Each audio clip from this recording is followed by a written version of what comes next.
Hola, bienvenidos a otro episodio de El Otro Podcast de Jaime Ferraro. Hoy día estamos otra vez con mi amigo Juan Luis Nuyent. Hay que ponerle, síganlo. ¿Cómo es tu Instagram?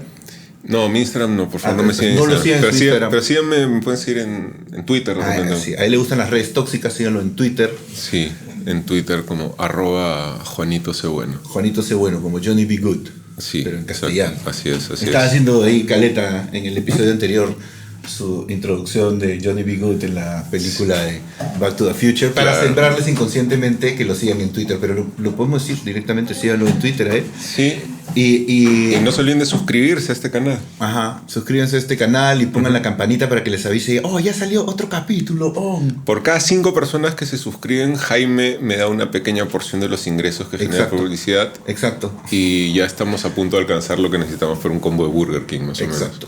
Sí. Así que... O de algo decente también que comer, a menos que Burger King sea el auspiciador que quiera entrar acá. En todo caso sería una hamburguesa más. Serían tratados como reyes. Claro. Wink, wink.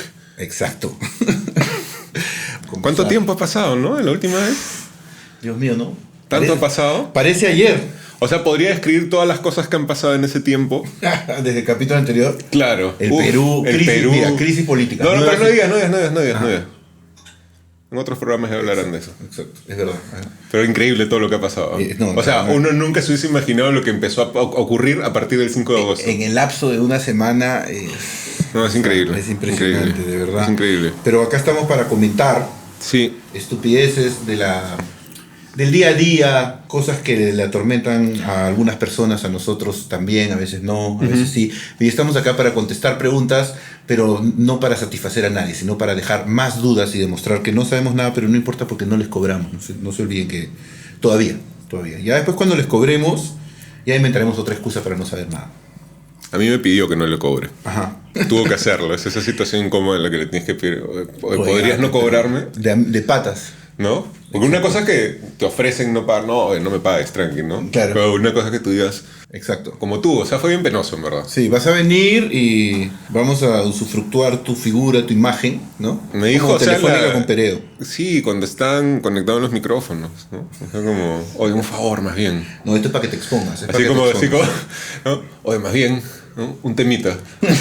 Esto es para darte exposición y para que te vuelvas conocido. A veces la gente cuando quiere hablar de temas, dice literalmente que hablar de un tema. Un temita, ¿no? Oye, hermano, un tema, ¿no?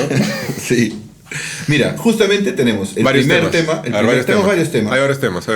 Pero la primera pregunta que he recibido, que me parece acá interesante para comentar, sí, es sobre si los videojuegos afectan la salud mental. Wow, ¿no? Creo que es un tema interesante porque es bien amplio, porque hasta donde tengo entendido yo no sé si tú eres gamer o juegas, no, o si te podrías llamar gamer o tienes experiencia de videojuegos. Sí, tengo experiencia. No me llamaría gamer ahora de ninguna manera, ya no juego videojuegos, pero fui un gran aficionado a los videojuegos. Sí, en mi infancia y principios de mi adolescencia, sí, sí. ¿Y qué jugabas?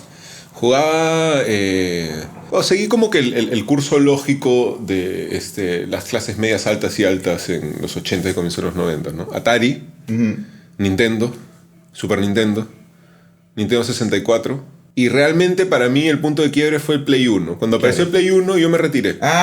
Pues ahí te jodí. Y fue loco porque realmente yo me emocioné mucho con el Play 1. Porque además, o sea, si seguías un poco el mundo de las consolas del videojuego desde los 90, tú sabías que en Japón ya había el CD-ROM para el Super Nintendo y era una cosa que Sony le había diseñado a Nintendo y Nintendo decidió no incorporarlo. Entonces, como Sony ya había desarrollado esa tecnología, Sony dijo, bueno, hagamos nuestra propia consola, no necesitamos a Nintendo. Vendemos todo porque no podemos vender consola.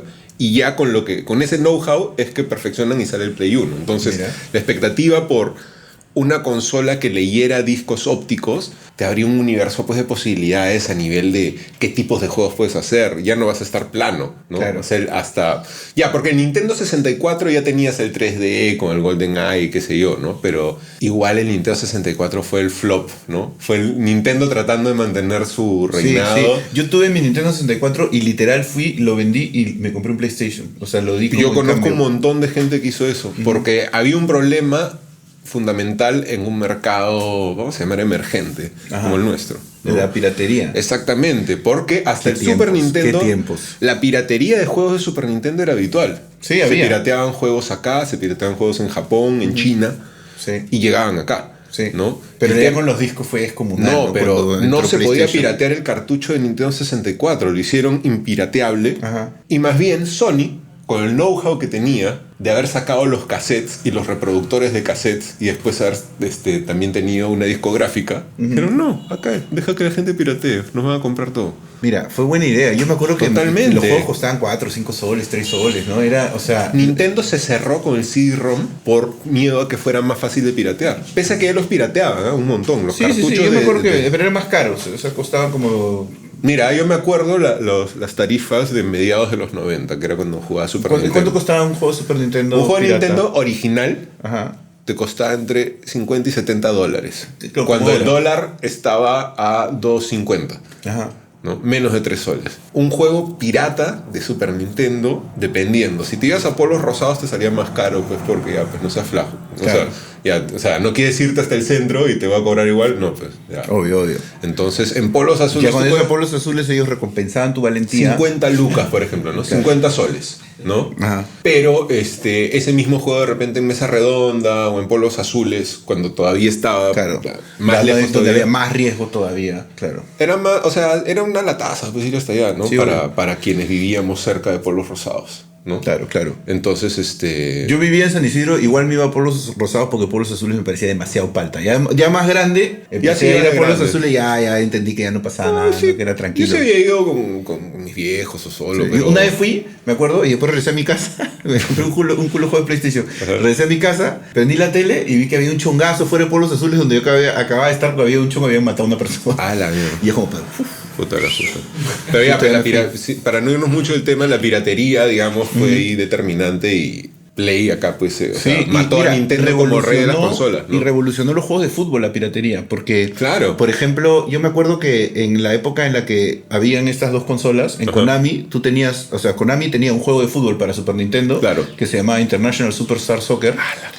Y era de un tipo, ¿no? O sea, era de una manera y era como más flashy, los jugadores se les movía el pelo, era más espectacular, pero no era realista para la hora de jugar. No, en cambio, el juego japonés, ¿no? Que llegaba que también era de Konami. Sí, pero que no era para este mercado. Pues, no era para este mercado, era como minimalista y más realista a la hora de jugar, pero no era tan flashy gráficamente. Pero a la gente le gustaba eso, pues, ¿no? Y eso hizo que al final los FIFAs y todos esos juegos terminaran cambiando a ese modelo, ¿no? Bueno, es que también esa tecnología de esa nueva generación de consolas permitió que los juegos de fútbol fueran realmente excitantes. Oye, eso me ha hecho acordar que había fútbol por una 97. Oye, pirateaban acá, los monstruos en computación de acá lo lograron con la tecnología más precaria del mundo. O sea, hackearon Super Soccer. Podía jugar la Copa Perú en Super Soccer. Y tú te ibas por la banda y el narrador decía, mira cómo corre, parece una combi. Esa era de fútbol por una 97. Esa era claro. Y que empezaba con el puñetazo de Núñez a Copriva. Núñez a Copriva, ¿no? Sí, ese juego era bravazo. Ese era como un Winning Eleven anterior, ¿no? Sí. Oye, pero para hacer Super Nintendo, el level de ese juego era increíble, man. Sí.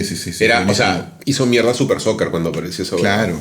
Lo que pasa es que es interesante cómo los juegos de fútbol lo que buscan es, o sea, no son simuladores de que tú juegues, sino de que tú controles el partido que ves en la tele. Claro. ¿No? Son transmisiones de televisión y tú lo que haces es ves el partido y lo controlas. Claro. Que es como darle a la sensación a la gente que ve y dice como ¡pasa la mierda! Claro. Toma, tú pasa la mierda. Claro. Así es, un poco. Pero la pregunta que nos hacían, que tiene que ver sobre si son, a ver, ¿cómo es exactamente? Los videojuegos afectan la salud mental. Mira, pues yo creo que puede debate ser, como ¿no? ya o sea, 30 años, sí, ¿no? han habido estudios que dicen que no, pero habría que ver cuál es la respuesta, ¿no? O sea, a qué están respondiendo, ¿no? Sí, porque a mí, en mi experiencia, por ejemplo, a mí me encanta jugar GTA, ¿no? GTA Grand Theft Auto. Me encanta porque me gusta mucho eso que puedes transitar por la ciudad y vivir sin consecuencias, ¿no? Donde, no sé, estás manejando tu carro todo ficho, lindo, que te acabas de robar y un huevón te choca y te bajas y lo matas, ¿no? Y es como que cosas que a veces uno desearía hacer acá en las calles. Claro, entonces pero obviamente a través no del juego esas como esas cosas negativas. Exacto, y que por ejemplo, el box como deporte, o sea, tú puedes entrenar box y pasarte horas sacándole la mierda puñetazos a un saco de box. Sí, claro. Eso no significa que luego vas a ir y le vas a sacar la mierda a una persona. No, claro, si no eres una persona desequilibrada. Es más, claro, no necesariamente. Entonces puede ser un desfogue de energía y de agresividad precisamente para que luego no esté en ese otro, ¿no?, ámbito. Creo entonces que en los videojuegos hay tal vez una parte también que funciona de esa manera, ¿no? O sea, si vas y matas en GTA a todo el mundo para dejar en paz a los pobres choferes de combi, ¿no? Sí. de Lima.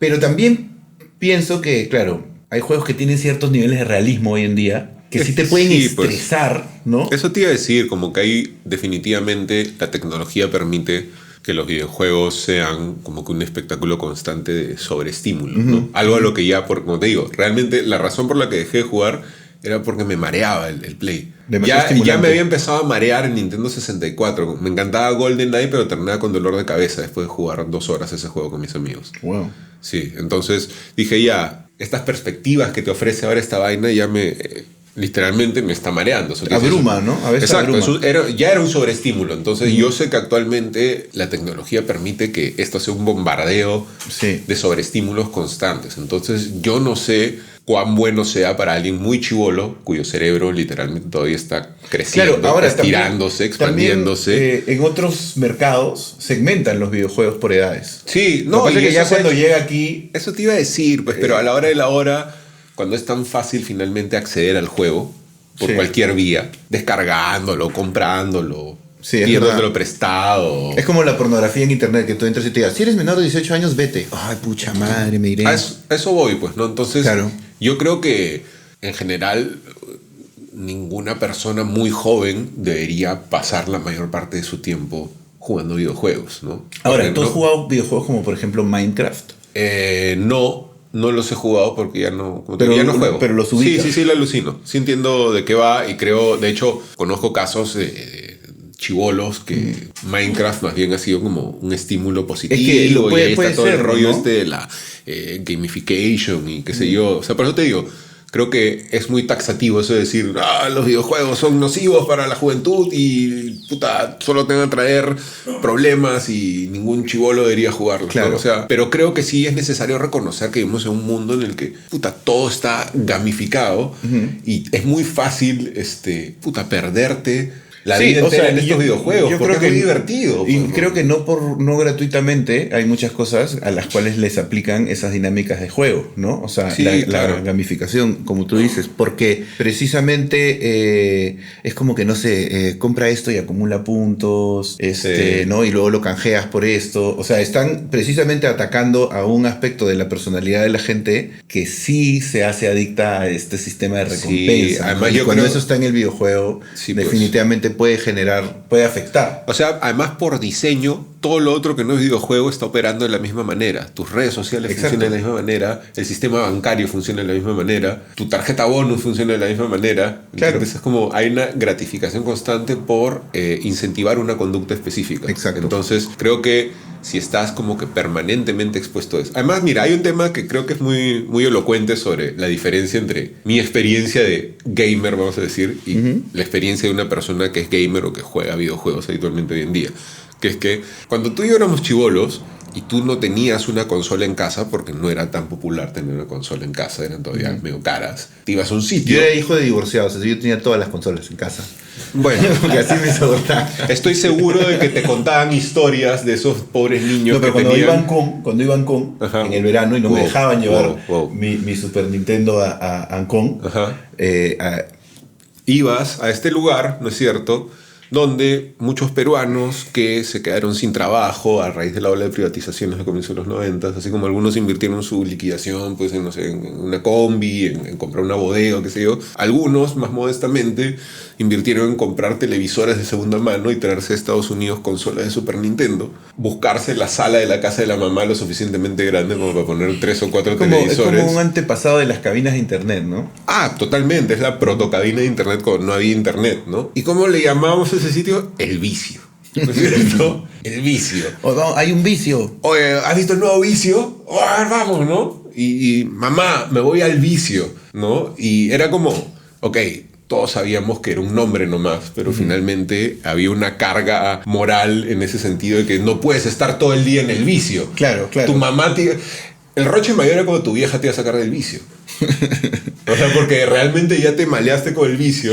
Tu vieja como, oh, este weón, puta, se fue a las 3, son las 7 de la noche, ¿dónde está? Y estabas ahí en tu 29ª partida de Street Fighter 12. Claro, ¿no? claro. Entonces, porque además era barato, ¿no? O sea, la gente... Era baratazo. Yo en algunos veranos lo hice, después tuve un amigo en mi mismo edificio que a él sí le dejaban llevar Super Nintendo, entonces ya no tenía que ir al vicio. Pero fui algunas veces. Ya no tenías que descender a... No tenía que descender. Bueno, era la parte de Ancón en donde ibas fuera de todos los departamentos, tenías que ir por... O sea, partes complicadas alrededor de la iglesia, ¿no? Y Era difícil. Era jodido. No, mentira. Era como... Era el único momento en donde iba del malecón como 1 o 2 cuadras más adentro del malecón, ¿no? Ajá. Y no le metía mucho, yo me quedaba ahí un rato, ¿no? Pero como también, digamos, mi piel siempre ha sido una especie de obstáculo para mi vínculo con el sol y la playa, claro. Yo prefería más irme al vicio, ¿no? Jugar Street Fighter. Pero lo que quiero decir es que le llamábamos el vicio, entonces había como que algo implícito de que tal vez no era tan bueno, ¿no? Pero también venía de una visión externa, ¿no? Porque era de muchas, o sea, madres o personas adultas que no tenían un vínculo con el videojuego, que te veían de alguna manera hipnotizado. Pero es como esos casos en los que te apropias del término despectivo, ¿no? Y lo resignificas. Ajá. Eso fue, ¿no? Porque el vicio de haber comenzado por la mamá de alguien, este muchacho para todo el día en el vicio de los Nintendos, ¿no? Enviciado. Y de pronto, el vicio, qué paja, ¿no? Va al vicio, ¿no? Y el pobre huevón que tenía como que su negocio de alquiler de Super Nintendo, de pronto se entera que su jato ahora es el vicio. Claro, que era como... Y le tiene que explicar a su mamá por qué le tocan el timbre todo, señora, pa'l vicio, ¿no? Y tiene que recibir mamás que le digan, no dejas que venga este niño acá nunca más. Puta madre. Señora, si él paga, yo lo voy a recibir, ¿no? No, además habían vicios que eran baratos, pues la hora, un sol 50, los más baratos. Los vicios más pitucos eran 3 lucas la hora, sí. Claro.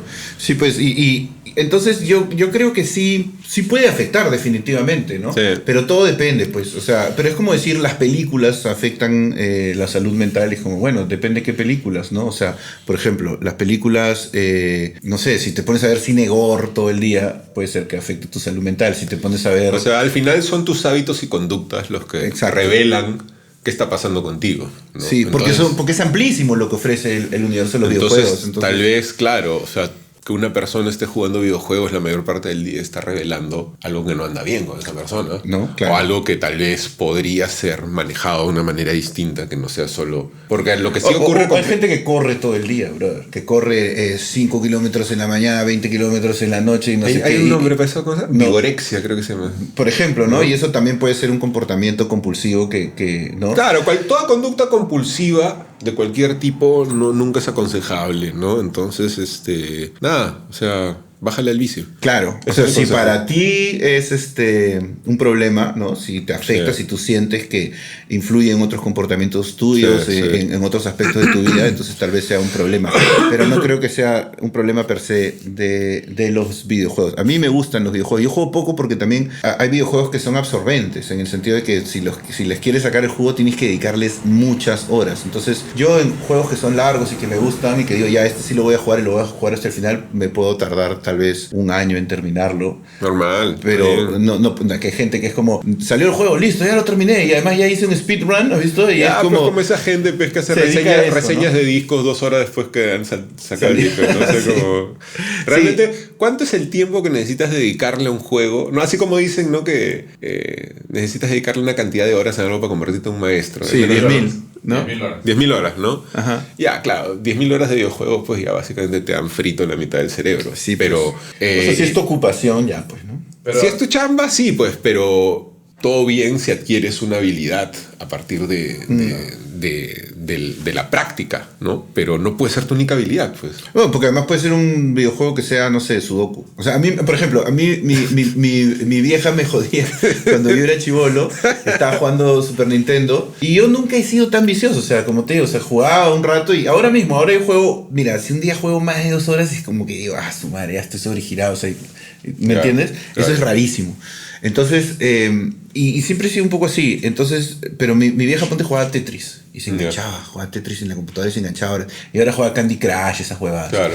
Y se engancha horas, brother. Y yo veo y digo, mira, yo nunca me engancho así con los videojuegos. Nunca.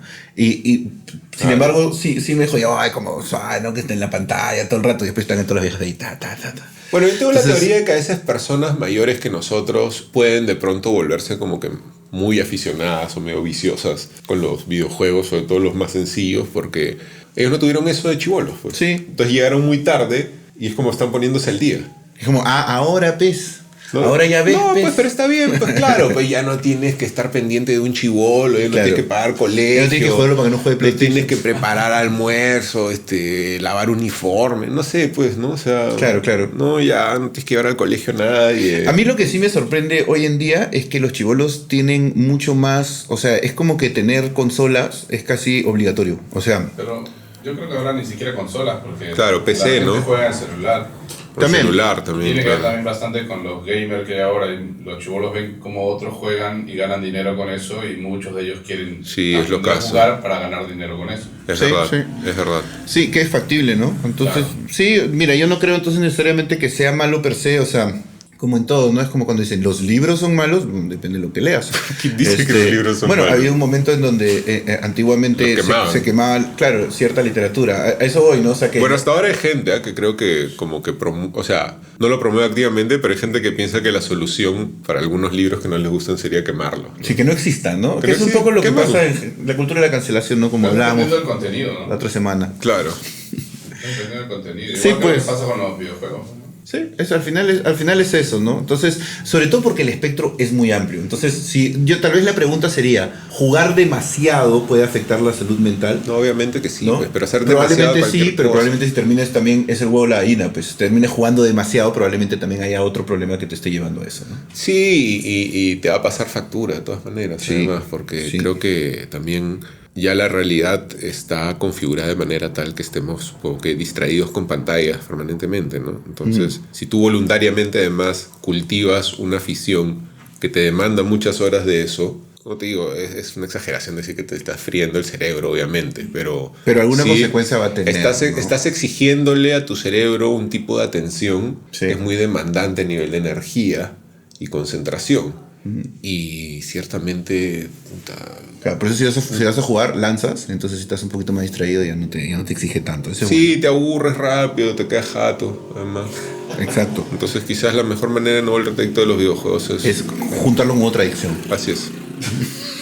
Otro factor puede ser también que se vuelve un espacio social, ¿no? O sea, ahora tiene ese factor, sí, ¿no? Que antes antes solo tenías que ir al vicio para que sea social. Claro. Te obliga a comprar la consola, como dicen, ¿no? Que es algo necesario porque es como si, no sé, pues no pudieras ir a la fiesta, tal reunión. Ya, tú dices socialmente excluyente como símbolo de estatus. Puede ser también, pero más que nada sobre un espacio que tú quieres estar ahí y por ello es que necesitas la consola para estar con tus amigos, porque están ahí y si no la tienes, no participas como que... Yo entendí que decías más social en el sentido de la experiencia, claro, es social. Bueno, pero eso también pasa. O sea, yo tengo un sobrino, por ejemplo, que juega mucho Fortnite. Y juega Fortnite todo el tiempo y él juega en PlayStation, pero tiene al costado su laptop. Claro. En donde está en Zoom con 8 otros huevones. Y están gritando, o en Discord, en donde fuera. Y están y están enganchados y es una actividad social, ¿no? O sea, y gritan y compiten y el chibolo está parado, juega parado, mi sobrino. Ser gamer ahora es totalmente distinto a lo que era hace 20, 30 años, definitivamente, ¿no? Y creo que la asimilación de esta clase de tecnologías en otros aspectos diarios de la vida hace que cualquiera sea un gamer en potencia. O sea, exacto. Antes para ser gamer... O por lo menos que crea que puede ser. Tenías que irte al vicio, tenías que comprarte la consola, tenías que piratear el software en tu PC, ¿no? Había como que un esfuerzo específico que tú tenías que hacer con la intención específica de jugar videojuegos. Ahora realmente cualquier persona quiere jugar videojuegos, o sea, no tienes que comprar nada, no tienes que salir, o sea, hay videojuegos increíbles en la laptop, en el celular, en la tablet, gratuitos en internet o que alguien te los puede pasar gratis. Sí. Entonces, para alguien que juega videojuegos como yo, esos juegos son una mierda. Pero están ahí, es verdad. Están ahí, quiero decir. Es verdad, hay gente que necesita un ratito, se entretiene. Oye, no sé, pues... Hay gente que se entretiene viendo cómo alguien más juega. Claro, bueno, claro. Eso es, o sea, el streaming... El gameplay. Claro, o sea... Y ha evolucionado eso porque, por ejemplo, cuando ibas al vicio y a veces ya no tenías dinero para alquilar, te quedabas viendo a otra persona que estaba jugando. Claro, y que la rompía además, que sentabas a ver cómo jugaba, porque jugaba mejor que tú. Claro, exactamente. Claro. Bueno, eso es lo mismo que en YouTube. Yo, bueno, muchos de los juegos cuando quiero pasar algo y no sé cómo pasarlo, inmediatamente me meto a ver un gameplay y veo cómo pasarlo, ¿no? Claro, bueno, no sé, los trucos. Ajá, sí. Como cuando quieres, no sé, ves que yo a veces quiero sacar una canción en guitarra, pongo el video del artista o alguien que está tocando para verle la mano, a ver qué está haciendo, ¿no? Claro. Pero mira, y eso de ver gameplays, a mí, por ejemplo, también me ayuda en cuanto a... o sea, si sale un juego y yo no sé si lo quiero jugar o no, veo un rato el gameplay y si me aburro los 5 minutos en el gameplay, digo... Pero si estoy viendo el gameplay y me provoca jugar, digo, esto sí se ve chévere, ¿no? Claro. Entonces también es una herramienta de... que es loco porque es de alguna manera te lo muestran, o sea, porque tú sale un juego y inmediatamente tú te metes y está el walkthrough, el juego entero, ya alguien lo pasó y está ahí para que lo veas. O sea, podrías piratear de alguna manera el contenido, ¿no? Pero no te da la experiencia. Entonces, sí, eso me parece también bien interesante en cuanto ha crecido. Yo quiero empezar a hacer en algún momento, tengo mi camarita para el PlayStation, voy a empezar en algún momento a transmitir, no sé ni qué voy a jugar. Pero ahora juego Deathloop. Yo hago eso y es divertido porque hay personas que te empiezan a tomar como que contarte cosas y tú las aconsejas o le dices lo que tú crees y se vuelven como que fieles a ti y te empiezan a seguir y al día siguiente entran de nuevo y te preguntan más cosas o te cuentan más cosas. Como acá. Sí, claro. Es increíble, eso es lo que es en videojuegos. O sea, va a ser lo mismo pues jugando Play. Sí. Sí, lo mismo. Sí, pues. Bueno. Y se olvidan del juego porque empiezan a hablarte ya de su vida. Es que se vuelven espacios de interacción social, pues ya el juego es como una música que suena. Sí. ¿No? Es como conversar en un bar. Interesante. Bueno, a mí me encantan los videojuegos, en verdad. O sea, no juego menos de lo que quisiera, o no sé si quisiera jugar más en realidad, pero sí creo que es algo muy disfrutable, pero como todo con mesura, pues, ¿no? No, y o sea, igual creo que han permitido desarrollar nuevos tipos de habilidades que tienen además incidencia como que en el mundo real, ¿no? O sea, esta vaina que ahora se conoce como user experience. Sí. ¿Quiénes son los patas que han inventado esto? Gente que creció jugando videojuegos, ¿no? Gente que está trasladando la experiencia de un videojuego a la experiencia de cualquier usuario que navega por una web, por una plataforma, por un aplicativo. Claro. ¿No? O sea, más que una gamificación, lo que hay es como un montón de gente que ha crecido jugando videojuegos y que ahora está poniendo en práctica. Claro, está pidiéndole a la realidad el lenguaje que el videojuego le dio cuando era... Y está haciendo que el lenguaje del videojuego sea más accesible para todos. Entonces tampoco sorprende que sea mucho más fácil ahora que personas de cualquier edad se vuelvan gamers. Es verdad.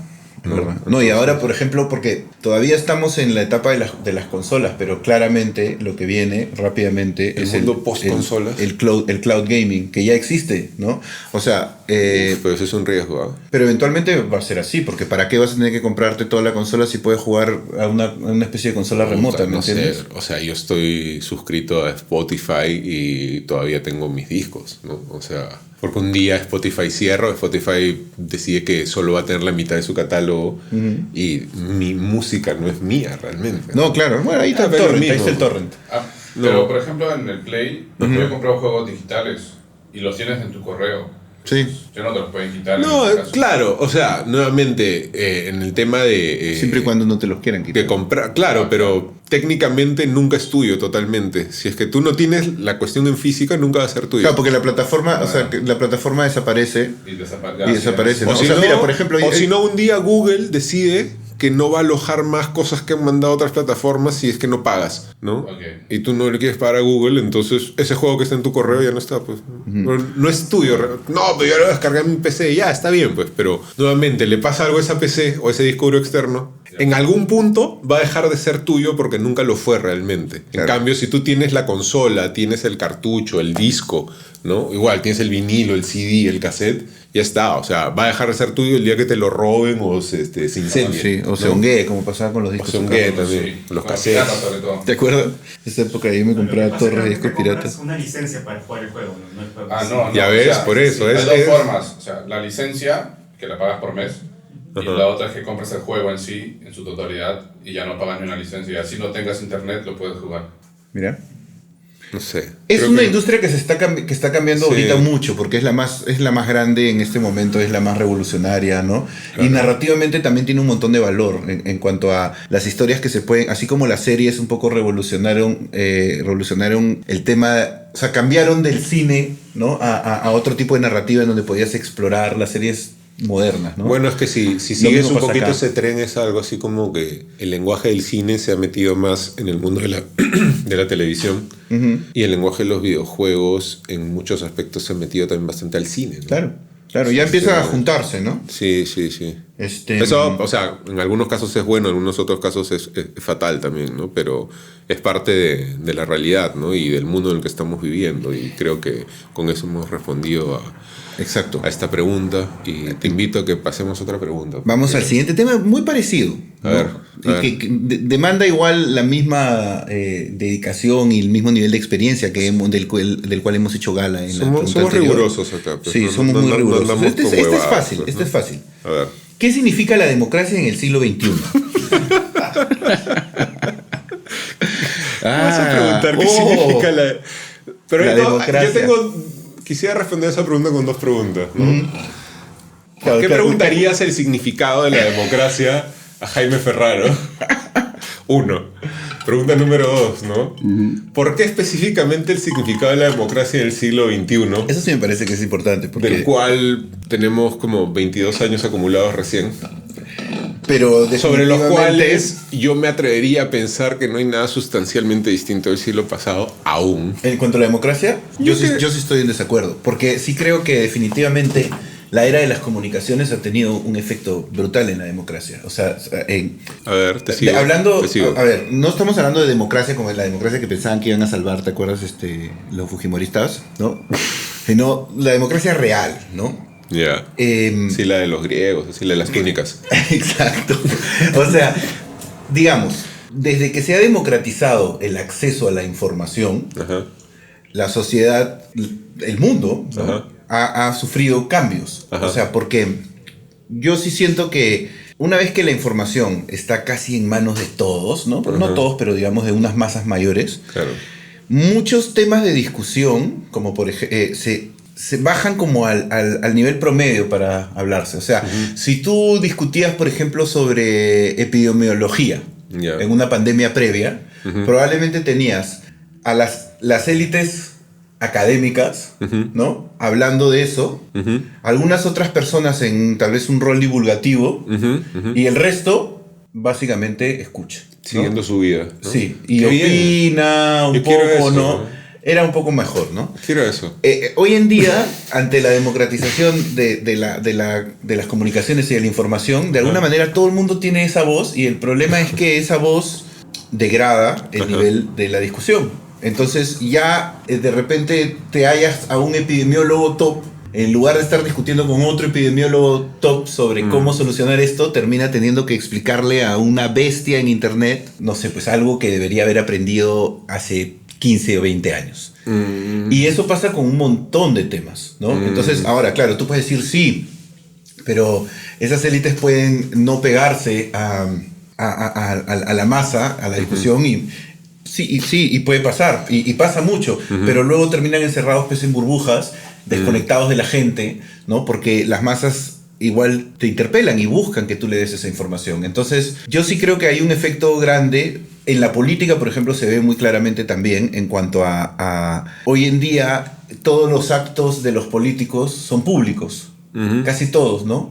Y existen además en la misma esfera pública que personajes de farándula, ¿no? O sea, cuando Trump ganó la presidencia de Estados Unidos, se volvió muy popular en Twitter. Ya era popular en Twitter, digamos, pero usó mucho Twitter como herramienta política, ¿no? Y entonces tú tenías a gente ahí que era fan de Trump, como era fan de Jay-Z. O sea, yo sigo a Jay-Z, sigo a Beyoncé y sigo a Trump, ¿no? Solo que Trump, además de que es este pata gracioso y todo esto, es el presidente. Claro. ¿No? Entonces, este aspecto performático de las redes ha terminado también comiéndose un poco a la política, ha puesto a todos los políticos en ojos de todos. Y Obama fue un poco eso también, antes que Trump. O sea, Obama también fue un tipo que llegó al poder siendo como un pata chévere, ¿no? O sea, era el chévere. O sea, cumplía como que con todas esas características de lo que en ese momento era considerado cool. Entonces, esa democratización de la comunicación y la información de alguna manera tiene efectos en la política, tiene efectos en nuestro comportamiento diario. Es un poquito engañoso, así confuso hablar solo de democratización de la información, ¿no? Bueno, o sea, creo que en algunos casos es una consecuencia que la información se haya democratizado, el acceso a esta, pero lo que ocurre principalmente es que se han reducido costos y eso ha permitido masificar el consumo. Como hablamos de los videojuegos, es mucho más fácil ser consumidor de cualquier cosa ahorita sin levantar el culo del asiento. Pero también tienes un acceso directo, o sea, y una plataforma que expone está tu bien, hay posición. Wikipedia es gratis y yo puedo ahorita leer Wikipedia y aprendo un culo leyendo Wikipedia y me encanta, o sea, es como... Pero no me refiero solo al acceso a la información, sino a tú llegar tu opinión a otros lugares. Correcto, pero ya es que ahí entramos al siguiente nivel, pues. De acuerdo contigo, con respecto a que los medios de comunicación y las tecnologías que los hacen posibles han tenido una influencia en cómo se desenvuelve la política y las relaciones que hay alrededor de la política en distintas sociedades en todo el mundo. Pero creo que lo que pasa principalmente es que nos encontramos con una limitación de nuestros propios cerebros, es que la tecnología nos convierte en una ilusión, que es como que podemos opinar de todo el tiempo. Podemos hacer todas las opiniones sobre todo el tiempo, ¿no? Entonces, ¿eso qué hace? Aparte de generarnos una ilusión, ¿no? Que es como, es totalmente falso, que... Déjame ordenarlo así. Perdí un poco el tren. No, pero ya la agarré, no. Ya. Lo que te quiero decir con eso es que estamos quizás atribuyéndole mucho a la palabra hablada. Es decir, que porque tú puedas tuitear algo, que porque tú puedas subir un TikTok diciendo algo, de pronto eso ya está... El símbolo. Sí, o sea, creo que hay un peso muy fuerte que le damos al poder de la palabra, pero con connotaciones casi mágicas, ¿no? Y que eso nos genera la percepción de que la política quizás ha cambiado mucho. Pero realmente los políticos siempre han sido performance. La política siempre ha sido eso. Lo que pasa es que ahora tiene más fechas. No, ahora tiene competencia. Ahora el político compite con su elector. Por atención, por aprobación, ¿no? Por puntos de aprobación, llámalos likes, retweets, reblogs, retiktoks, no sé, ¿entiendes? Es como hay una pugna más fuerte por, no sé, como que ver quién tiene la razón, ¿no? Es como una manera de sobresimplificarlo, obviamente. Lo que pasa es que las redes, o sea, tu presencia en redes, tu opinión es parte de tu identidad hoy en día. Es un poco, o sea, pero tú no lo quieras, pero tú tienes la libertad, en última instancia, de escoger cuáles opiniones. Yo creo que el gran problema es que el mensaje que nos dan estas plataformas y esta realidad por diseño es que no, es posible, es perfectamente factible, es deseable y te animamos a hacerlo, a que tengas una opinión sobre todo el tiempo. Claro. Y eso es enloquecedor para el que se la cree y para el que lo sigue. Además, una opinión desmatizada, ¿no? No floros abstractos y confusos como los que damos aquí, sino sí o no, ¿no? No, además ya bueno, acá te están pidiendo tu opinión sobre temas de los más diversos y coloridos y folclóricos y entrañables, ¿no? Pero estamos hablando finalmente y edificantes. Claro, pero ni tú ni yo pues estamos haciendo política acá y realmente lo que transcurra en esta conversación, más allá de las risas, reflexiones, lágrimas que pueda traer a la teleplatea, no va a tener mayor incidencia en el mundo real, felizmente. ¿No? Exacto. Pero lo sabemos, ¿no? Lo sabemos. Entonces, y felizmente que es así, ¿no es cierto? Exacto. Pero ahí sí hay una consecuencia, creo yo, estaríamos hablando de la democratización de la información. Entonces, la democracia como un concepto más amplio. Pero si lo llevamos, supongo, tal vez es lo que dice acá el amigo, llevándolo más al plano político estrictamente, y estaríamos hablando de la democracia representativa, tal vez. ¿No? Sí, y ahí también se ha vuelto muy complejo, pues porque precisamente estamos hablando Politology alert. Sí, pues estamos hablando de identidades, ¿no? No solamente pasa en el Perú que la democracia representativa está degradada, esto está pasando en todo el mundo, ¿no? O sea, entonces tal vez ya le hemos sacado el jugo a ese sistema, no sé con qué se podría reemplazar, no sé si hay una mejor opción, no sé si es cuestión de irlo revisando y refinando en el camino, pero definitivamente el concepto de democracia está sufriendo transformaciones hoy en día en cuanto a su posibilidad de de realizarse de verdad en algunos campos, como en el de la información. O sea, en el momento en que la información está como ahí para todos, bueno, entonces hay que lidiar con las consecuencias de que ahora la información está ahí para todos. Puede ser positivo en algunos campos, negativo tal vez en otros. Sí. Se presta para el populismo y la demagogia. O sea, muchísimo. Creo que en todo caso es más factible, es más sencillo ahora. Ahí está, mira, es una diferencia que encuentro. Que es ahora mucho más sencillo, relativamente poco complejo y complicado, una operación que pueden manejar 1 o 2 personas, convencer a un grupo grande de personas de que la democracia no es tan buena idea. Claro. ¿No? Porque el sobreentendido quizás de finales del siglo XX era que, bueno, con todo, ¿no? Es que la democracia era un ideal alcanzar. No, era un constante. ideal y lo que tenemos y los proyectos de democracia que tenemos ahora incompleta, en construcción, como quieras llamarlo, bueno, es como que es mejor esto no tenerlo, ¿no? A nada. Claro, ¿no? claro. Eso, pero ahora no, ¿no? ahora eso no es un default moral, no. ¿Entiendes? Ahora es como mucha gente, bueno, sí, realmente la democracia es un chiste, ¿no? ¿Para qué? Es que ¿no? O las pelotudeces democráticas. Es que al parecer que estuviese, es como que es como un ideal alcanzar, pero ahora que da la sensación de que estuvieras alcanzándolo en algunos planos, dices como... Es que por eso te digo, es más fácil convencer a alguien que claro. la democracia no es buena idea porque puedes agarrarla de muchísimos ángulos. Ya no solo tienes que ser Fujimori, ¿me entiendes? Como exacto, la caricatura del dictador o lo que sea. Sí, nada más sí. Tú puedes decirle a alguien como que, oye, no creo mucho en la democracia porque es una institución corrupta planteada por gente que era esencialmente corrupta o inmoral, ¿no? Entonces, ¿por qué voy a creer en eso? Yo mejor me invento otra cosa. Sí, no, y además, ¿qué es la democracia para ti? O sea, si tú has vivido todos estos años en un país en donde en teoría vives en democracia, pero el resultado es que tu vida no es lo que tú quieres, puedes dudar.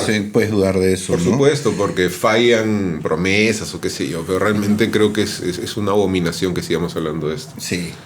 Yo creo que ya, porque no tenemos ni idea. Y es más, yo creo que es un tema interesante sobre el cual se puede buscar, porque sí es un debate actual de mucha gente, ¿no? O sea, no es solamente una duda. Sí, o sea, yo lo está veo, bien que la gente se haga estas preguntas tal vez, pero quizás las respuestas, no sé. No, es que está en el ejercicio de buscar un poco la posibilidad de ir encontrando algo. Respuestas no va a encontrar, brother. Este mundo no tiene respuestas. Sí, no sé. Mira, yo lo único que he aprendido de la gente que se dedica a la ciencia política, y creo que es algo que diría un politólogo si estuviera acá, es veremos. Sí, pues. Veremos. Sí, pues. Sobre tu pregunta, veremos. Vamos viendo. ¿Qué significa? Mira, probablemente tendremos que verlo en retrospectiva, como decías tú. O sea, cuando ya... El próximo siglo, cuando no estemos ninguno de nosotros, miras para atrás y dices, oh, tamare, hasta que la democracia en el siglo XXI, brava esa guá. Sí. Ahí lo dejas, ¿no? Ahí lo dejamos. Es ciencia. Sí. Mira, vamos con otra consulta igual de profunda. Esta persona me dice, ¿qué consejo le darías a alguien que recién quiere empezar en el YouTube y en el stand-up? ¿A quiénes hay que conocer? Ya, bueno, a ver, me gustaría empezar yo, que nunca he hecho stand-up, no tengo cuenta de YouTube, no conozco absolutamente a nadie. Yo lo que hice fue preguntarle a Jaime, por ejemplo. Ya, pero mira, eso es interesante también, porque si tú quisieras hoy día hacer stand-up, ¿qué harías? Si yo quisiera hacer stand-up... Claro, entonces mañana dices, ahora quiero hacer stand-up. Uf. O sea... Más allá de qué harías en el escenario, digo, ¿cómo dices? Me pararía para empezar. Si quiero hacer stand-up, me pongo de pie. Ese es un buen punto de partida. Ese es un excelente punto de partida. Ajá. Lo siguiente sería sentarme de nuevo porque tengo que escribir. Exacto. ¿No? O sea, como que... Es que ese es el primer error. Tú piensas que hacer stand-up es pararte y hablar. Y no, en realidad tienes que escribir primero. Bueno, hay gente que no. Hay gente que sí construye su stand-up mucho en el escenario. Hay gente que tiene esa capacidad. Sí, o sea, no digo que sea imposible, pero como creo que un buen ejercicio es escribir, porque sobre todo si nunca lo has hecho, cuando ves tus ideas por escrito es mucho más fácil confrontarlas. No, y no solo cuando las ves por escrito, sino cuando logras plasmarlas, hay un proceso que tú tienes que llevar a cabo para convertirlas en algo además, claro, ¿no? Lo primero que escribas no necesariamente hacer la versión final, por lo general no lo es, ¿no? Tú escribes cualquier cosa, un guión de cualquier cosa. Yo no he hecho stand-up comedy, pero he escrito guiones como tú. Y lo primero que haces es como que, a ver si funciona. Como que, claro, esto me parece paja, pero solo cuando lo pones por escrito y cuando lo lees en el contexto de lo otro que vas escribiendo. O cuando incluso lo lees en voz alta, ¿no? De repente escribes un diálogo para alguien, ¿no? Que te parece paja, que tiene sentido y lo lees. Como que nadie habla así. Sí. ¿No? Ahora, tampoco necesariamente... O solo es gracioso cuando se lo digo a alguien en su cara. Sí. En el stand-up pasa también que hay cosas que no son graciosas en el papel, pero son muy graciosas si tú las performas bien. Y al revés, ¿no? O sea... Pero, por ejemplo, esas cosas, cuando tú preparas... Yo sé que tú escribes, ¿no? Para hacer tus especiales. Esas sutilezas que, claro, cuando están por escrito, de repente solo una palabra, una frase, pero que el chiste está en el delivery, ¿no? En el momento en que lo haces, en la cadencia, en el tono de voz. Eso tú lo escribes para recordarlo, como que acá debo... A veces sí, según el chiste. Lo que pasa es que yo antes... ya yendo un poco en el plano del stand-up, porque creo que el stand-up y YouTube son dos cosas bastante distintas. Yo tengo mucho más experiencia en stand-up en YouTube. Pero, o sea, depende, pues, porque hay diferentes acercamientos. Entonces, o sea, si uno quiere empezar en general en el mundo del stand-up, hay lugares para ir a hacerlo, eso es fácil, digamos, hay shows de micro abiertos, se pueden buscar los de Lucho Molina, Plátano Comedy, ahora hay otro nuevo que se llama La Calistenia. Yo voy a estar yo he estado en algunos de esos y voy a estar en más de esos probando. El peine, Cherry. No, son gratis esos shows. Es más, no estoy diciendo, Lucho Molina es el único que le hago crédito, caleta, la publicidad. ¿No? Eso se llama publicidad engañosa. Es más, no vayan a esos shows, vayan a mis shows, que ya regresa. Mira, depende, como te digo, hay gente que se le ocurren 2 o 3 premisas y lo que hace es subir al escenario y ensayarlas. Y le sale bien. ¿no? A veces empiezo así algunas rutinas, hay gente que hace eso. Es por lo general los que tienen un acercamiento al stand-up más desde lo performático. Yo tuve un acercamiento más desde la escritura. Entonces, para mí... sí fue como, estas ideas que tengo más o menos las voy a anotar. Te enseñan un formato, entonces tú entiendes que planteas en un setup una idea y la resuelves en un punchline o un remate, ¿no? Entonces sí puedes tú escribir un poco así y formarte una idea de más o menos qué vas a hacer. Yo para eso recomiendo meterse a un taller. Hay gente que o sea, lo puedes hacer tú solo, pero siempre si mejor no tienes aprender ni idea, de alguien que sabe, pues. Exacto, si no tienes ni idea, siempre te puede ayudar un taller. Luis Melgar dicta talleres, también lo pueden buscar. Job Mancilla también a veces dicta. Un montón de comediantes dictan talleres. Y entonces ahí aprendes un poco de técnica, pero en realidad una vez que lo empiezas a escribir tienes que ir al escenario a probarlo, porque a mí me ha pasado con chistes que, por ejemplo, yo lo escribí, hago el remate y digo, ya funciona. Voy, hago el remate, funciona, y de la nada ahí suelto un comentario que es casi como decir, sí, pues... Y eso revienta. Y dices, claro. Ok, ahora eso es parte del chiste. A partir de la siguiente lo incluyes. Sí. ¿No? Entonces ahí sí puedes Qué loco eso que dices. Sí, es bien loco. Y porque te das cuenta que has improvisado o algo y ha funcionado, ¿no? No, pero además a veces la gente, o sea, uno no sabe también con qué cosas se reír la gente, ¿no? No, o sea, a veces no. Hay chistes infalibles. Pero ahí es como que sí es realmente arbitrario, ¿no? No, obviamente tú puedes saber qué cosa le hace reír a las personas, pero como dices tú, hay un detalle que no estaba de repente pauteado o escrito siquiera, solo que en el momento lo soltaste, ¿no? Un ruido a veces, ni siquiera una palabra, ¿no? Y la gente revienta, ¿no? Porque un comentario, ¿no? Yo tenía algún chiste en donde simplemente al final decía, esto pasa un montón. Y para mí era como un complemento. Y eso terminaba siendo un remate, porque lo que había contado era súper extremo, entonces la gente se reía de que yo dijera eso. Yo creería que alguien va a aprovechar más la experiencia de meterse un taller o un curso o lo que sea, si es que tiene claro a dónde quiere llegar, ¿no? Y por lo general eso pasa por partir de, qué comediantes me gustan, ¿no? O sea, también. O qué de qué quieres hablar, ¿no? Claro, o sea, de repente no digo que tú digas, yo quiero ser igualito que este comediante y lo voy a imitar. Que puede ser, porque muchos grandes comediantes han empezado a imitar. Sí, sin duda. Bill Burr era muy seguidor de Patrice O'Neill, por ejemplo. Que es o Eddie Murphy, que empezó imitando a Richard Pryor. ¿no? Claro. Que él cuenta un monólogo que como cuando tenía 15 años lo que hacía era poner voz de Richard Pryor y hablar de caca, porque era el único que sabía hablar a los 15 años, ¿no? Claro.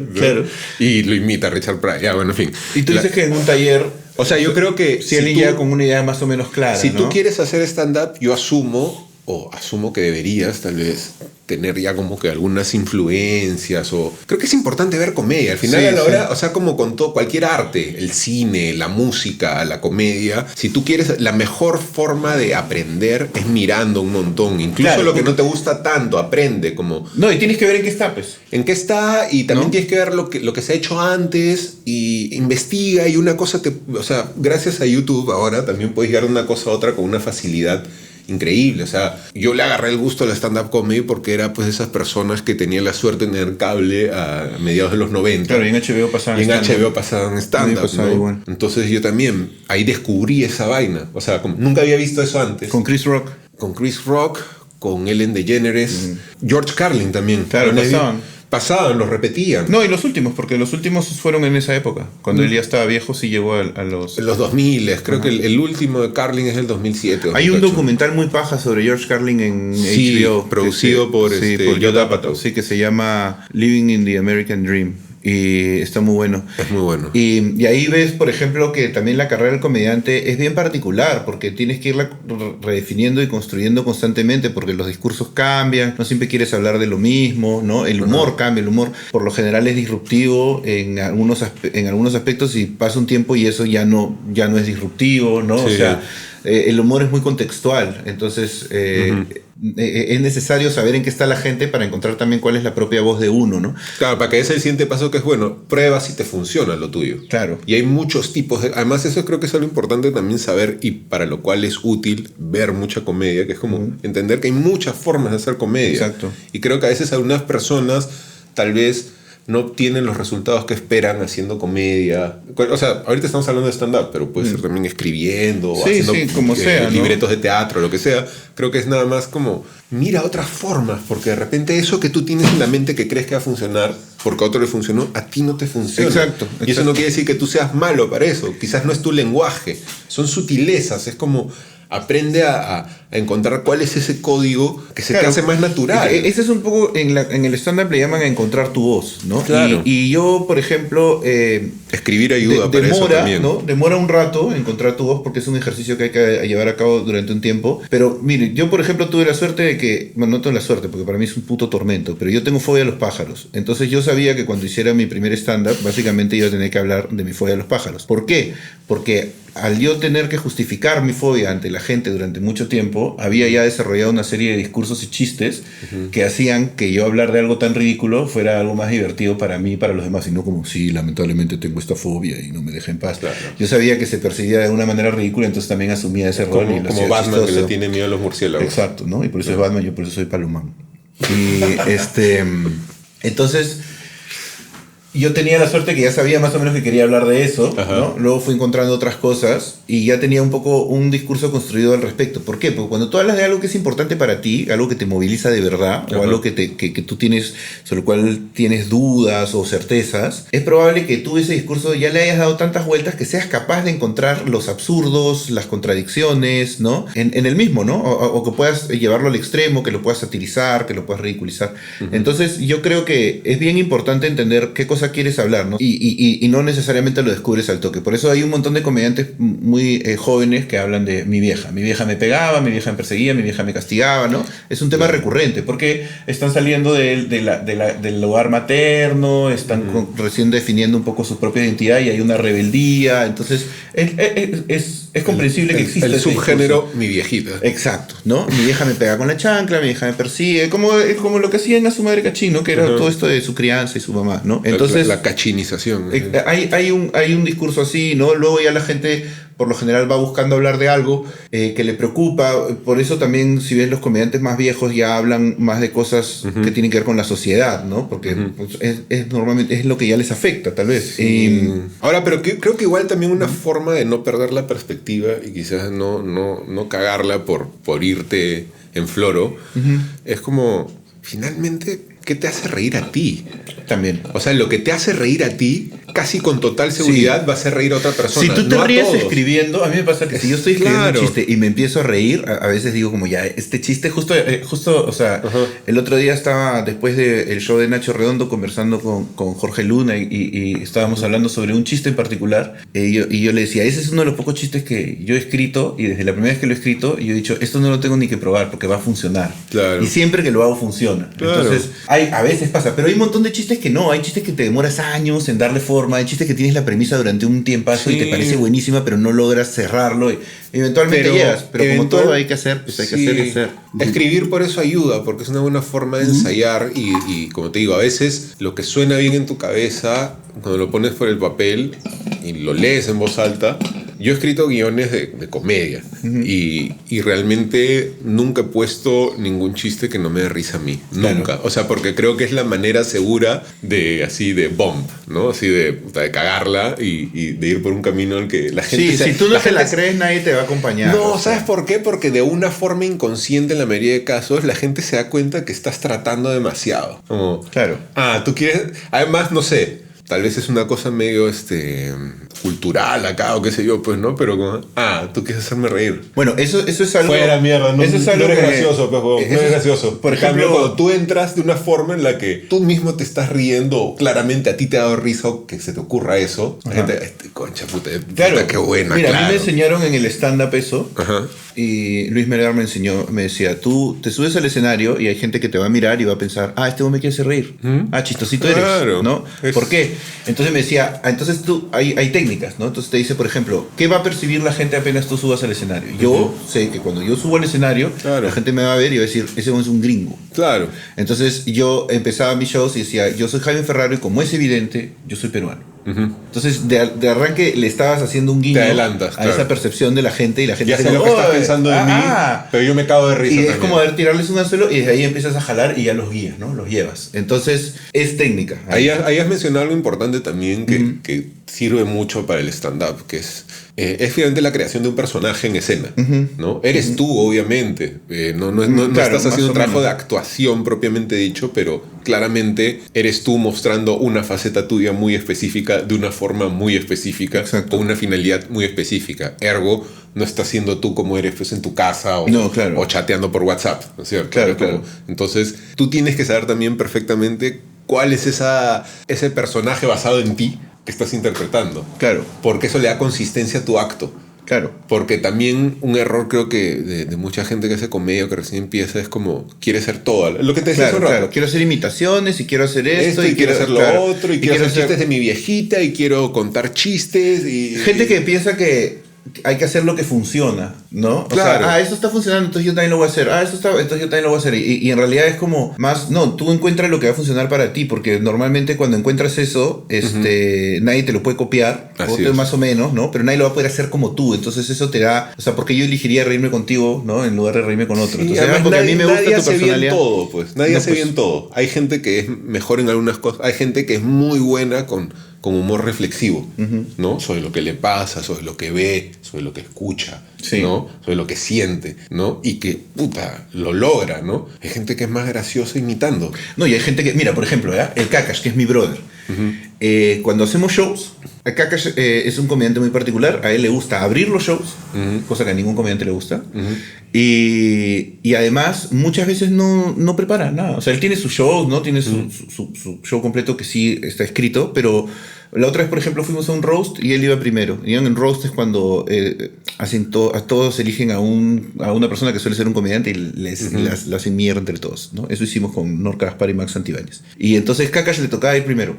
Y él agarra el micro, sale y simplemente empieza a hablar, bro. Ya, pues, pero ¿y cuántas horas de vuelo hay? Exacto, tiene todas esas horas de vuelo. Pero él empieza a hablar y el lugar empieza a explotar y fue un cague risa y el huevón prácticamente lo está improvisando todo. Ahora, también, como él es muy performático, hay mucho de humor que también el personaje ahí es muy, muy fuerte, pues, ¿no? Él tiene eso, ¿no? Pero eso es súper difícil de conseguir y requiere muchas horas de vuelo. Entonces, no es lo más recomendable para todos, además. No, es que no se empieza por ahí. Porque, por ejemplo, para mí, yo me he demorado muchos años en sentirme cómodo en el escenario, completamente cómodo. Y es algo que te da, y eso que tampoco, o sea, si paro un tiempo, igual siempre... ¿Tú habías hecho teatro antes, alguna arte escénica? No, nada. Pues claro, yo solamente había hecho stand-up. O sea, la primera vez que me subí a un escenario fue para hacer stand-up. Claro. Y entonces... ¿te ayuda si ya tienes alguna experiencia haciendo teatro, música, danza, o sea, si ya tienes algún tipo de experiencia previa de subirte a un escenario, hacer algo para que te miren o te escuchen, ya eso es un punto que juega a tu favor, que podrías como que encaminarlo hacia estas cosas más específicas, ¿no? Pero tú has tenido, por ejemplo, que aprender el desenvolvimiento escénico Después, porque yo llegué como escritor, entonces yo primero me escudaba en mi texto. Escribía algo que me parecía chistoso, me lo memorizaba, palabra por palabra, porque como no tenía experiencia escénica, olvidarme algo en el escenario era fatal, porque no tenía capacidad de improvisación, ni de acomodo. No podía decir, jajaja, y volver a buscar. Eso te congelabas y hablabas. ¿no? Entonces, eso fue difícil de superar, pero solamente se supera haciendo. Y claro, hay que hacer, y te va mal, y te va mal, y te va mal, y te va mal.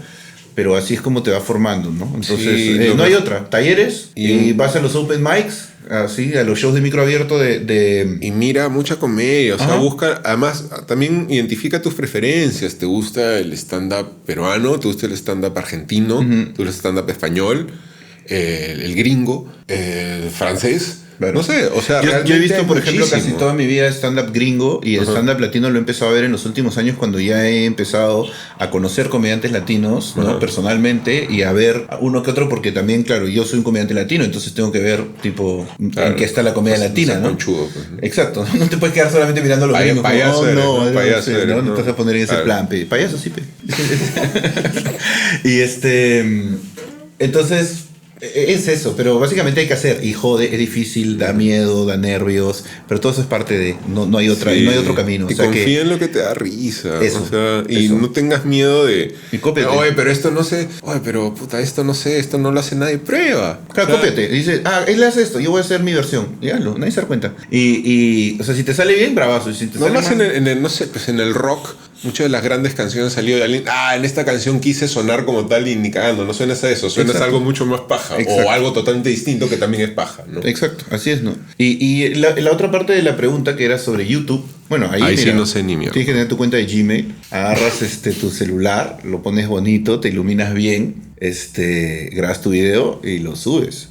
Después, si quieres saber cómo hacer que funcione mejor, que se vean más bonitas las tomas, que mejore el sonido, ya toda esa chamba técnica que puedes averiguar y hacer, y es un montón de trabajo y lo puedes hacer, pero después no hay mucho más en qué comenzar. O sea, no sé, mira, por ejemplo, este podcast que yo siempre digo, evoluciona e involuciona delante de sus ojos. Prácticamente lo vamos reformateando cada vez que lo hacemos, y la idea es ir encontrando el camino del podcast mientras andamos. Entonces, yo ahí no sé, lo que creo que sí es importante es tener cierta constancia y tal vez tratar de publicar siempre a la misma hora, porque el mismo día, canal, a la misma hora y por el mismo canal como Chespirito, porque sí hay un valor en encajar tu contenido en el hábito de las personas o ayudarlas a crear un hábito. Entonces, si hay una persona que todos los lunes a mí me pasaba, por ejemplo, que me escribía un pata un peruano que vivía en Estados Unidos, y siempre me decía que los jueves yo ponía mi podcast, normalmente sube los miércoles en la noche, y él me decía que los jueves temprano manejaba un montón de horas para trabajar. Qué bueno. Y entonces los jueves temprano siempre escuchaba mi podcast en el carro. Yeah. Entonces, si yo algún día no subía podcast, me decía, bueno, no tengo que escuchar. Por eso es largazo tu podcast, para que te escuchen en el carro.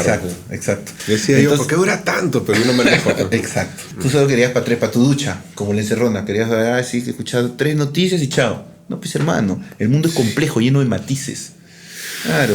Si tú lo dices, tú que te vistes de negro, debes saber más que yo. Obvio, pues yo huyo de los matices, voy a los matices en mi contenido porque les huyo en la vida real. Y entonces eso es, nomás, pues YouTube es eso, no hay otra. Y después es mejorar equipos y eso, pero mucho más que eso yo no sabría decirte. Y de repente, no sé, yo lo que estoy haciendo ahora también es cortar clips de los podcasts, porque es contenido que, como tú dices, es más corto, entonces la gente se acerca a ese contenido de otra forma, en otros momentos. Yo creo que es importante tratar de leer cuáles son los hábitos que podrías satisfacer con tu contenido, ¿no? Y obviamente también te tiene que interesar, pues, porque yo no voy a salir acá a hablar, o sea, obviamente hablo de un montón de cosas de las que no sé, porque ese es un poco el leitmotiv de esta huevada, porque yo hago eso todo el día, no solamente acá. Pero sí es verdad, y eso que creo que es un consejo que va más allá de YouTube o del stand-up o lo que fuera, es que si tienes una curiosidad sobre algo, vas y haces, y probablemente encuentres algo ahí, no necesariamente lo que esperas, pero algo encuentras, y ese algo te puede abrir otras puertas y te puede dar otros estímulos, otros intereses y otras curiosidades, y eventualmente puedes terminar haciendo algo que te gusta, ¿no? Como me pasó a mí, que yo pensaba que iba a ser escritor y terminó siendo comediante. Entonces, y al final me gusta. Entonces, y llegué desde la escritura y digo, pucha, ya pues, ¿no? O sea, qué sé yo, o sea, terminas ahí y dices, mira, no es donde yo pensaba. Claro, pero te sientes cómodo ahí, pues, ¿no? Pero te puedes sentir cómodo y es algo que no sé, cuando dije voy a tratar de hacerlo, no es que pensaba voy a dedicar mi vida a eso, pero lo haces y se abren otras puertas con esas otras personas, te vas dando cuenta de otras capacidades y de repente dices, esto es como para mí, ¿no? Y después hay una gente acá que se sienta a verlo, uno a hablar huevadas. Eso, no, perdón, hablar huevadas no, eso está patentado, a discutir tonterías. No tengo idea de qué hablas. Y un problema común es que la gente a veces tiene miedo de hablar porque sienten que no son expertos en el tema. Claro, en realidad, uno más, el público más lo que busca es escucharte, ¿no? O sea, el punto de vista, todo eso, y también el proceso de cómo vas aprendiendo más de lo que investigas, ¿no? Les gusta claro, eso. sí, pero ahora a veces hay identificación. Sí, creo que hay límites peligrosos igual, ¿no? O sea, no, por obviamente ejemplo, tú cómo te vas a colocar, ¿no? Claro, porque finalmente si tú acá partes de la premisa de que vas a opinar sobre temas sobre los que no necesariamente sabes o no sabes nada, bueno, hay como, o sea, lo que precede a eso es que tú eres Jaime Ferraro, comediante. Claro, ¿no? Como, claro. Creo que no hay nada más que decir frente a eso, ¿no? Eso como... Claro, hay una intención deliberada detrás de todo lo que estás haciendo. Sí. Lo que subyace a todo que es comedia, claro, ¿es cierto? Claro. Pero si tú eres una persona que aspira a hacer comentarios sobre temas sobre los que no eres muy versado, no conoces mucho, y aspiras con eso a posicionarte como un líder de opinión, eso es peligroso, porque te conviertes también como que en... Sí, te cargas una responsabilidad que no necesariamente sabes manejar, ¿no? Eres puro humo al final, pues, claro, ¿no? Y al final, como dices, la gente va a consumir el contenido, pero tú tienes que ser responsable nuevamente. O sea, una cosa es, como estamos acá, ¿no? Oye, nos preguntan sobre, no sé, los incas, videojuegos, stand-up comedy, ya, acá hablamos. Pero no sé, pues... no, pero claro. Nadie está acá diciendo, bueno, ¿sabe qué, presidente Castillo? Estas son las medidas urgentes que tiene que tomar su gobierno. No porque esto, ¿no? Claro, no, ni hablar. Eso pues, no. También ponme pip. Claro, pip, ¿no? No, que tal enfermedad es mentira. No sé. Pues, sí, pues sí. Desinformar, incluso cuando no tengas mala intención, es mucho más fácil cuando no te has hecho responsable de lo que estás hablando. Y hacerte responsable de lo que estás hablando implica, como creo, sobre todo cuando son temas específicos, como que cierto tipo de conocimiento sobre el tema. Exacto. Vas a hablar de videojuegos, mínimo tienes que jugar videojuegos. Claro, yo por ejemplo tengo otro podcast, ¿no? Que se llama El Podcast Jaime Ferraro. En realidad el otro podcast es este. ¿Este no es el otro? Este es el otro. ¿Y el otro? El uno. Ese es un podcast, tengo un podcast y este es el uno y el podcast. otro. Exacto. Y en el uno... yo converso con un montón de gente que muchas veces es experta en algunos de estos temas. Invitas a la gente respetable. Exacto, y acá te invito a ti, ¿no? Qué lindo. Sí, exactamente. Yeah. Pero mira, por eso mismo vamos a pasar a la última consulta de este episodio. Esta es una consulta personal que me han mandado. Que me problemático. Sí, una persona que necesita nuestra ayuda. Dice, hola Jaime. Te cuento que desde hace un par de meses estoy hablando con una chica. Y hemos salido un par de veces otra también. Vez comienza mal. La chica me gusta muchísimo, pero no sé si ella siente lo mismo por mí. No. Porque a veces me da señales confusas. Y quisiera decirle lo que realmente siento, pero cometí el error de decirle que no quería algo serio, por miedo a salir lastimado. Y ahora mis miedos e inseguridades no me permiten decirle que en verdad sí quiero tener algo con ella. Ella tiene un huevo de pretendientes y pienso que así como yo, mucha gente la debe invitar a salir. Y por eso creo que tal vez no me tome en serio. Y pienso que me va a cagar horrible. Mira, estamos con las paranoias ya. Si le digo que quiero tener algo en serio con ella, ¿no? Bueno, no sé qué hacer. Ayúdame. Varias veces. O sea, está bastante necesitado de ayuda. Si mandaba esta misma carta a ojos, se le ilustraban bravazo y se... ¿no? Sí, lo convertían en esa... pucha, mira, probablemente no creo que ella, o sea, yo no lo sé, pero yo siento que en este tipo de situaciones las cosas cuando son tan complicadas es porque por lo general no están fluyendo de manera natural, ¿no? Que es como suelen pasar estas cosas cuando corren, pues. O sea, si tú has estado ahí persiguiéndola y ella te da un poco de bola, pero no tanta, no es tan importante lo que le hayas dicho, probablemente es más importante lo que ella perciba de ti, ¿no? Entonces, si ella siente que tú estás ahí y te da un poco de bola porque se vacila dándote ese poco de bola, probablemente esa es la cantidad de bola que vas a recibir, ¿no? Puede ser que eso cambie, pero mira, dile de directo, pues si te chotea y vas a buscar otra posibilidad, pero no te quedes ahí como viendo si sí o no, porque tal vez lo que estás haciendo es tratar de que sí sea, manipular la situación para que sí sea, y eso es bien difícil. Entonces, es como decía Hernando de Soto, ¿no? The rules of the game, ¿no? Claro. O sea, hay ciertas reglas de juego que uno tiene que como que entender o aprender cuando ya está jugando, pues, ¿no? Y si estás jugando así de esa forma y hay una situación en la cual tú mismo no te defines y a la vez sientes que la otra persona no tampoco manda un mensaje definitivo, bueno, creo que es como estás obteniendo lo que das, ¿no? Exacto. Y tal vez deberías empezar entonces por preguntarte por qué te da tanto miedo expresarte con alguien con quien te ves frecuentemente, ¿no? No, y él mismo lo dice, tiene miedo al rechazo y a que lo caen, ¿no? Claro, pues, pero realmente, o sea, no sé, ¿qué es lo peor que puede pasar nuevamente? O sea, sí. Ahorita estás igual. O sea, quiero decir, si te rechazan, claro, estás exactamente donde estás. No ahorita. estás con ella. No estás con ella, no estás perdiendo nada si te rechazan. O sea, pierdes entusiasmo, pierdes expectativas. No digo que no sean cosas importantes. Pero ganas experiencia. Obvio, pues, si no, ¿cómo? Pues que, o sea, disculpa, pero no, o sea, no puedes estar escribiendo a un podcast contando eso, pues, o sea, ¿qué te pasa? O sea, claro. No puedes tener, o sea, lo que cuentas, yo lo entiendo cuando yo me sentí así exactamente igual en el colegio, cuando nunca había tenido enamorada y me gustaba una chica y lo peor que podía imaginar que me podía pasar era que yo le decía a la chica como, ¿quieres estar conmigo? Así como se decía en la prehistoria, ¿no?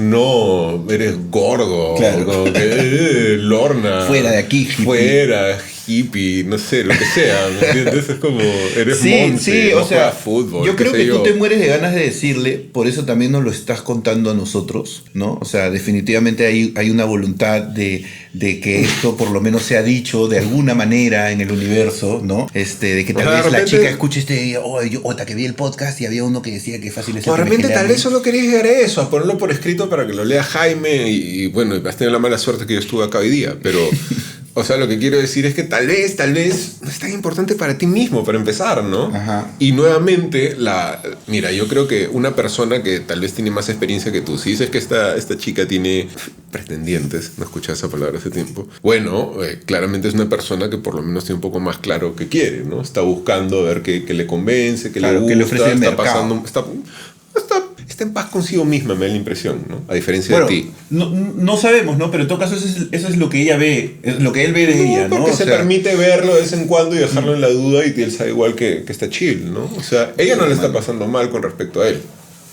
Entonces, no sé, nuevamente, todo basado en la evidencia. Y la evidencia es lo que está por escrito. Si tú nos has mentido, hazte responsable de tus mentiras, ya sabes quién eres, ¿ya? Y te voy a buscar si es necesario. Sí. Para conversar. Yo no te voy a buscar, qué flojera. Pero te lo voy a mandar, te voy a mandar Juan Luis para que te busque. Jaime me va a parar el taxi. Exacto. Y yo voy a ir. Sí. No voy a ir en mi casa tampoco. Mira, dile, quema tus claro, mándate. Quema tus cartuchos, no, anda y dile. Y si te chotea, buscas otra, porque hay un montón y en verdad no. O sea, seguramente te van a gustar otras chicas después, seguro ya te gustaron otras antes. O sea, y va a volver a pasar. Entonces no te enganches ahí en algo que está trunco, ¿no? Es como tener, no sé, pues, si tú tienes en tu garaje un auto malogrado, no tienes auto, pues no lo puedes usar y no puedes poner otro ahí. Entonces, claro, o lo arreglas o lo botas. Es como... Escribe una carta, si le gusta escribir. Escribirle una carta, pues, si nunca te contesta ya fue. Claro. Así no le des la cara cuando te chotee, mira. Claro, una carta aparte a mano, o sea, entrégale la carta física. Como hacían nuestros antepasados. Resucita el género epistolar, por favor. Exacto. Tal vez está en tus manos como que hacer resucitar esa tendencia. Volvamos a las epístolas. Y de repente le muestras así un lado medio poético, ¿no? Claro. Es como le escribes, querida, no sé qué, el invierno arrecia fuerte en Lima. O de repente puedes escribirle mensajes para que Jaime los lea y que es como caleta, o sea, solo va a entender ella. Pero tienes que mandar el nombre. Jaime va a ser tu Cyrano. Puedo ser tu Cyrano de Bergerac. Claro. No, tu Cyrano de San Isidro. Mira. Claro. Eso es bueno, Cyrano sería él en realidad, ¿no? Claro, Cyrano sería él. Yo sería el... Bueno, no. Claro, él la escribe y yo lo leo. Claro, yo sería el guapo. Claro, exacto. Alucina, pues, cómo está. Imagínate la magia del internet. Me hace acordar a la película de Cartero de Neruda. Por ejemplo. Il postino, Il postino. Mamma mia, Ferraro, il postino, Mira, para que soy italiano. Cuánta pasta. Inca. Italiano Inca. Incaliano eres. Incaliano, descendiente de Huayna Cápac, directo para ustedes. Huayna Capichi, Huayna Capichi. Mamma mía, Con eso terminamos un nuevo episodio del otro podcast de Jaime Ferraro. Ya saben, escríbanos sus huevadas, sus tormentos, sus dudas. Saldrán todas. O sea, mejor si no son como que muchos tormentos. No, tormentos. A mí me gustan los tormentos. La gente me hace sentir que no lo estoy pasando tan mal yo. No, bueno, ya. En fin, es tu programa. Bueno, yo estoy acá nomás. Los leo sin Juan Luis, pues. A él no le gusta tormentos. Le digo, Juan Luis, anda al baño, voy a leer tormentos. Me voy. Normal. O sea, no me ofendo tampoco. No, pues, ni que no tuvieras tormentos tú. Denle a la campanita, suscribir, mándenos a Jaime Ferraro Corporation, @gmail.com sus dudas, tormentos, aceptamos tormentos, este tipo de cosas, y ya, pues, les daremos ahí con palo, ¿no? Les diremos, sí, oye, ya, pues, no seas incel, ya, pues, normal, pero lo aceptas. Es para que cambies y mejores. No, de mí no van a escuchar esa clase de consejos. Eso es la única promesa que les puedo hacer. Adiós. Gracias por estar acá. Chao. ¡Buah!